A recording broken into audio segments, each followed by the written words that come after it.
Olá, eu sou Moisés, seja bem-vindo à série The Good Book, onde nós estamos lendo a Bíblia Sagrada. Começamos pelo livro de Mateus e vamos até o livro de Apocalipse, finalizando todo o Novo Testamento. Na sequência, vamos para Gênesis, começaremos a leitura do Velho Testamento.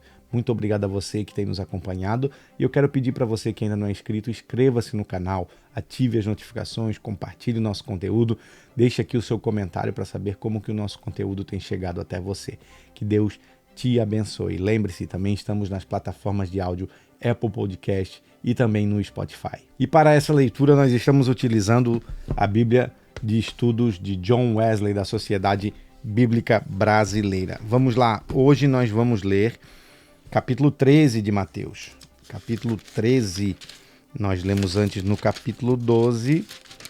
Jesus é o Senhor do sábado, o homem da mão ressequida, o servo escolhido de Deus, Jesus e Beelzebu, as árvores e seus frutos, e o sinal de Jonas, a volta do espírito imundo e a mãe e os irmãos de Jesus. O capítulo 13 se inicia com a parábola do semeador. Naquele mesmo dia, Jesus saiu de casa e se assentou à beira do mar. E grandes multidões se reuniram em volta dele, de modo que entrou num barco e se assentou. E todas as multidões estavam em pé na praia, e de muitas coisas lhes falou por meio de parábolas. Eis que o semeador saiu a semear, e ao semear uma parte caiu à beira do caminho, e vindo as aves a comeram. Outra parte caiu em solo rochoso, onde a terra era pouca, e logo nasceu, visto não ser profunda a terra. Saindo, porém, o sol, a queimou, e porque não tinha raiz, secou-se. Outra parte caiu entre os espinhos, e os espinhos cresceram e a sufocaram. Outra, enfim, caiu em boa terra, e deu fruto a 100, a 60 e a 30 por um. Quem tem ouvidos para ouvir, ouça. Versículo de número 10, porque Jesus usava parábolas. Então os discípulos se aproximaram de Jesus e lhe perguntaram: por que o Senhor fala com eles por meio de parábolas? Ao que Jesus lhe respondeu: porque a vocês é dado a conhecer os mistérios do reino dos céus, mas àqueles isso não é conhecido. Pois ao que tem, mais será dado, e terá em abundância, mas ao que não tem, até o que tem lhe será tirado. Por isso falo com eles por meio de parábolas, porque vendo não veem, e ouvindo não ouvem, nem entendem. Assim, neles se cumpre a profecia de Isaías. Ouvindo vocês ouvirão, e de modo nenhum entenderão. Vendo, vocês verão, e de modo nenhum perceberão.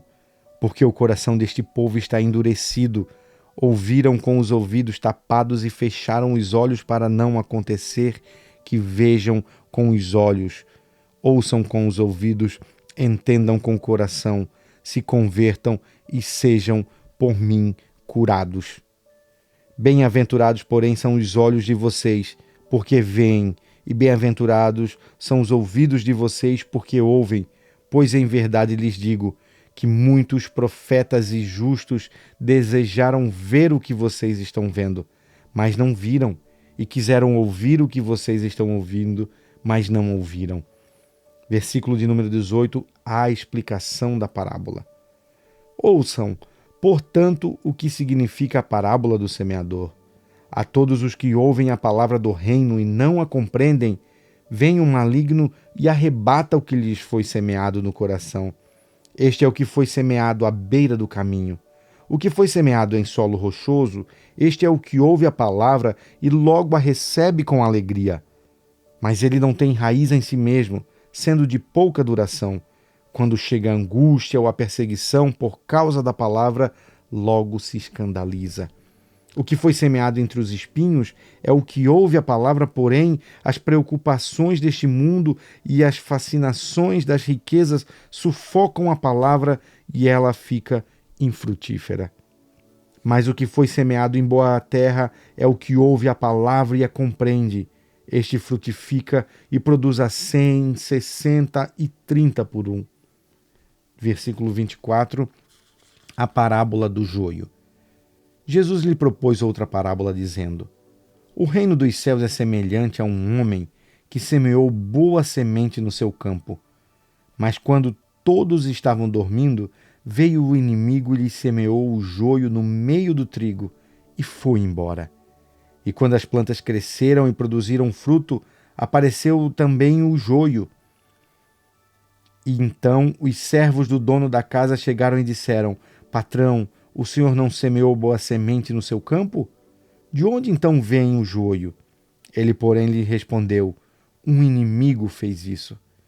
Mas os servos lhe perguntaram: O senhor quer que a gente vá e arranque o joio? O dono da casa respondeu: Não, porque ao separar o joio vocês poderão arrancar também com ele o trigo. Deixem que eles cresçam juntos até a colheita. E no tempo da colheita direi aos ceifeiros: ajuntem primeiro o joio e amarrem-no em feixes para ser queimado, mas recolham o trigo no meu celeiro. Versículo de número 31, a parábola do grão de mostarda. Jesus lhe propôs outra parábola, dizendo: O reino dos céus é semelhante a um grão de mostarda que um homem pegou e plantou no campo. Esse grão é, na verdade, a menor de todas as sementes, mas quando cresce é maior do que as hortaliças e chega a ser uma árvore, de modo que as aves dos céus vêm se aninhar nos seus ramos. Versículo 33, a palavra do fermento. Jesus lhe contou ainda outra parábola. O reino dos céus é semelhante ao fermento que uma mulher pegou e misturou em 3 medidas de farinha até ficar tudo levedado. Versículo 34, o uso das parábolas. Jesus disse todas estas coisas às multidões por parábolas, e sem parábolas nada lhes dizia. Isso aconteceu para se cumprir o que foi dito por meio do profeta. Abrirei a minha boca em parábolas, publicarei coisas ocultas desde a criação do mundo. Versículo 36, a explicação da parábola do joio. Então, despedindo as multidões, Jesus foi para casa, e aproximando-se dele, os seus discípulos disseram: Explique-nos a parábola do joio do campo. E Jesus lhes respondeu: O que semeia a boa semente é o Filho do homem. O campo é o mundo. A boa semente são os filhos do reino. O joio são os filhos do maligno. O inimigo que semeou é o diabo. E a colheita é o fim dos tempos. E os ceifeiros são os anjos. Pois assim como o joio é colhido e jogado no fogo, assim será no fim dos tempos. O Filho do Homem mandará os seus anjos, que ajuntarão do seu reino todos os que servem de pedra de tropeço e os que praticam o mal, e os lançarão na fornalha acesa. Ali haverá choro e ranger de dentes. Então os justos resplandecerão como o sol no reino de seu Pai. Quem tem ouvidos para ouvir, ouça. Versículo 44, a parábola do tesouro escondido. O reino dos céus é semelhante a um tesouro escondido no campo, que um homem achou e escondeu. Então, transbordante de alegria, vai e vende tudo o que tem e compra aquele campo. A parábola da pérola. O reino dos céus também é semelhante a um homem que negocia e procura boas pérolas.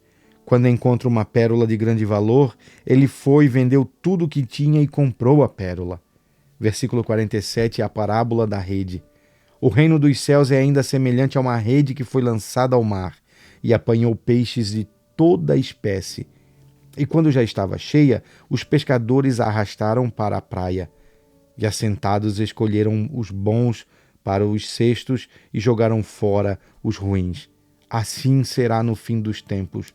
Os anjos sairão, separarão os maus dentre os justos e os lançarão na fornalha acesa. Ali haverá choro e ranger de dentes. Versículo 51, coisas novas e velhas. Então Jesus perguntou: Vocês entendem todas estas coisas? E eles responderam: Sim. Então Jesus lhes disse: Por isso todo escriba instruído no reino dos céus é semelhante a um pai de família que tira do seu depósito coisas novas e coisas velhas. Versículo 53 do capítulo 13 de Mateus. Jesus é rejeitado em Nazaré. Quando Jesus acabou de contar essas parábolas, retirou-se dali e, chegando à sua terra, ensinava-os na sinagoga, de modo que se maravilharam e diziam: de onde lhe vem esta sabedoria e estes poderes miraculosos? Não é este o filho do carpinteiro? A sua mãe não se chama Maria e seus irmãos não são Tiago, José, Simão e Judas? Todas as suas irmãs não vivem entre nós? Então de onde lhe vem tudo isso? E escandalizavam-se por causa dele. Jesus, porém, lhes disse: nenhum profeta é desprezado, a não ser na sua terra e na sua casa. E não fez ali muitos milagres por causa da incredulidade deles.